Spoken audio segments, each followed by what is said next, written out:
అన్న జగన్ అన్న manifesto release చేయడం జరిగింది కదా, చూసారా? చూసామన్న.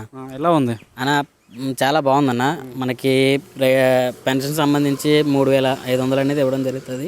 అది కూడా 5 దఫాల్లో 3,500 కూడా ఇవ్వడం జరుగుతుంది. 2.5 సంవత్సరాల తర్వాత 3,250ని తర్వాత 5 సంవత్సరాలు కంప్లీట్ అయ్యేసరికి 3,500 అనేది ఇవ్వడం జరుగుతుంది. అలాగే రైతు భరోసా కూడా గతంలో ఇప్పుడు ఇచ్చినటువంటి 13,500కి అదనంగా 17,000 అనేది ఇవ్వడం జరుగుతుంది.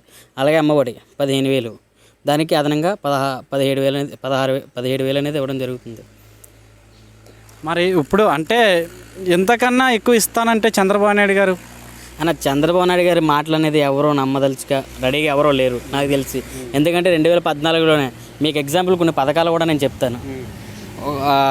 గతంలో మనకి ఎటువంటి పథకాలు ఇచ్చారు ఏంటనేది నేను కూడా చెప్తాను. గతంలో అంటే గుడిసెలేని ఆంధ్రప్రదేశ్ చేద్దామని అన్నారు, కానీ నెరవేర్చలేదు. బుల్లెట్ ట్రైన్లు అన్నారు, ఎక్కడన్నా బుల్లెట్ ట్రైన్లు ఎక్కడొచ్చాయి? మెట్రో ట్రైన్ అన్నారు, మెట్రో రైల్వేషన్ అన్నారు, ఎక్కడ కూడా కనిపించలేదు.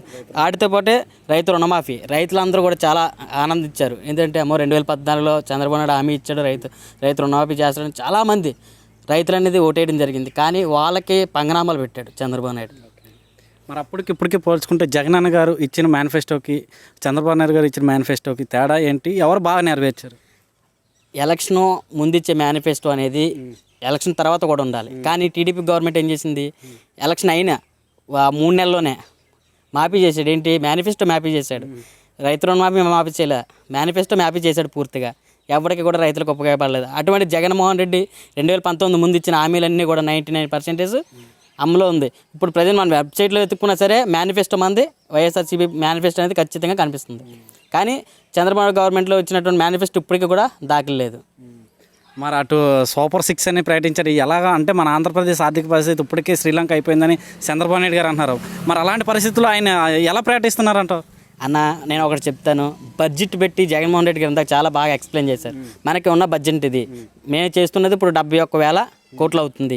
చంద్రబాబు వస్తే చేస్తే 1,55,000, 56,000 అవుతుంది. ఎక్కడి నుంచి చేస్తాడు సంపద అనేది మనకి జగన్ గారు కూడా క్లియర్గా చూపెట్టారు.